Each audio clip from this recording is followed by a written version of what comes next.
Feeder number 17 घेवर पुढे जा. हे लिहिलेलं जे आहे ते दाखव बाळा. Feeder number 17.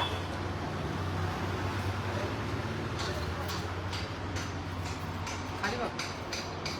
अच्छा.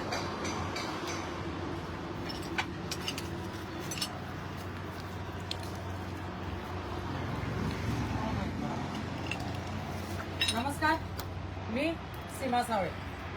आज आपण या ठिकाणी हा जो माझ्या पाठीमागे फिडर बघताय हा इंद्रायणीनगर भागातील महाराजा चौकातला हा फिडर बसत आहे MSCBची.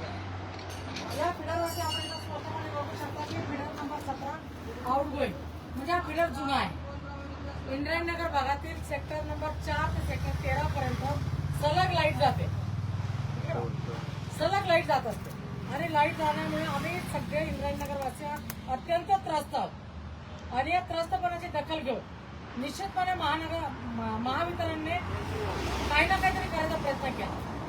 परंतु तो कधी केलाय तर तो इलेक्शनच्या तोंडावरती केला. आणि असं काम करत असताना महावितरणला ना नागरिकांची काळजी आहे नाही कर्मचाऱ्यांची काळजी आहे. त्याचं कारण असं आहे की हा जुना फिडर आहे.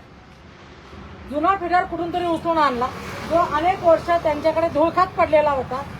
तो गंजलेला असेल, तो खराब असेल, याची कुठलीही शहानिशा न करता, याचं कुठलंही टेस्टिंग न करता त्यांनी जाणून बसवलं. परत नागरिकांना सांगायला आम्ही मोकळे पॉलिटिकल लिडर म्हणून किंवा आम्ही बघा तुमच्याकडची लाईट जात होती आणि म्हणून मग आम्ही तो फिडर आणून बसवलो. नागरिकांना माहिती नसतं, कारण सर्वसामान्य नागरिकांना माहिती असण्याचं काही कारण नाही. हे कुणाला माहिती असलं पाहिजे, MSCBला माहिती असलं पाहिजे आणि दुसरा राजकीय कार्यकर्ता म्हणून मला माहिती असलं पाहिजे. परंतु मी ज्या काही केलं राजकीय पुढारी जर खरं बोलत असतील तर नागरिकांनी कुणाकडे बघायचं. आणि म्हणून त्याचा पर्दाफाश करण्यासाठी मी या ठिकाणी आलेली आहे. हा जुना फिडर आहे, जुना फिडर इथं आणून बसवलेला आहे. जर फिडर बसवायचाच होता तर आजची आमची मागणी नाही इंद्रायणीनगरकरांची, स्पाईन रोडवाल्यांची. गेल्या अनेक महिने अनेक वर्ष आम्ही याच्यावरती MSCBचा पाठपुरावा करतो. आम्ही त्यांना सांगतोय की तुम्ही आम्हाला या ठिकाणी या जो वाढलेला लोड आहे या लोड करता, लोड डिवाइड करा. नवीन आम्हाला या ठिकाणी तुम्ही RMU बसवून द्या, लोड डिवाइड करून या ठिकाणी नवीन तुम्ही काय म्हणतात तुमचे जंक्शन्स उभारा. परंतु त्याच्यावरती त्यांनी कुठलाही कारवाई केलेली नाही. आणि आज अचानकपणे नव्हे तर ठरवून या ठिकाणी आज जुना फिडर यांनी बसवला. या ठिकाणी मी माहिती घेतली MSCBचे जे काही कंत्राटी कर्मचारी आहे त्यांना खरं तर मी याच्यामध्ये दाखवू इच्छित नाही. का दाखवायचं त्यांना? त्यांनी त्यांचं काम केलं. त्यांना त्यांच्या साहेबांनी सांगितलं होतं, साहेबांनी सांगितल्यामुळे ते आलेत. आणि तो जुना या ठिकाणी माझ्या पाठीमागे हा जो RMU बसवलेला आहे हा जुना आहे.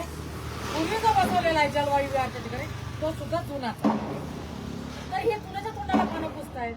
तर इथल्या इंद्रायणी नगरकरांच्या, स्पाईन रोडवाल्यांच्या, जे की आम्ही इमानदारीनं तुमचं लाईट बिल भरतो, तुम्हाला रेट पण आम्ही विचारले.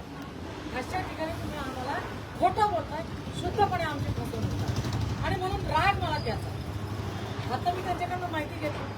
आता जुना RMU बसवला, टेस्टिंग केलेलं नाही, तुमच्या तिथं तो पडलेला होता म्हणून आणून बसवला. आणि याच्यावरती आपल्याला सर्वांना माहिती आहे की पावसाळ्याच्या दिवसामध्ये कांबळे नावाचा आमचा एक कर्मचारी काम करत असताना अपघात होऊन एक्सपायर झालेला. त्याच्याकडून जबाबदारी कोणी घेतली आहे का? पण त्या राजकीय पुढाऱ्यांनी घेतली. त्या कंत्राटदारांच्या 50 लाख रुपये द्यायचे कबूल केले ते तरी दिलेत का? तर काही झालेलं नाही का? आणि मग काय होतंय की आता त्याच्या घरची लोक फेऱ्या मारतायत की पैसे द्या, काहीतरी करा, आमच्या मुलाला कामावरती घ्या. या सगळ्या भानगडींपेक्षा जर का नवीन बसवला तर जास्त चांगलं होईल. माझी या ठिकाणी महावितरणचे जे अधिकारी आहेत, एक्झिक्युटिव्ह इंजिनियर देवकर साहेबांना विनंती आहे. गेले 4 दिवस झाले त्यांचा माझा प्रचंड वाद चालू आहे आमचा फोनवरती.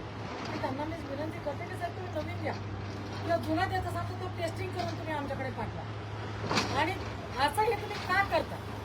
तर त्यांनी सांगितलं नाही ताई, मी तर माझं काम करतोय, मला वाटतं मी लोकांना सेवा द्यावी. म्हटलं साहेब, लोकांना सेवा नाही तुम्ही देत, आम्ही पॉलिटिकल लोक तुमच्या मागे लागलोय, आम्हाला मतांचं गणित करायचं आहे आणि म्हणून तुम्ही अर्जुन RMU आमच्याकडे बसवलाय. परंतु लक्षात घ्या बांधवांनो, भगिनींनो आणि या स्पाईन रोडच्या लोकांना, जे इथले रहिवासी आहेत त्यांना हात जोडून विनंती, गावांना लाईट आपल्याला नक्कीच पाहिजे. त्यांचं काम आहे महावितरणचं आपल्याला सेवा देणं.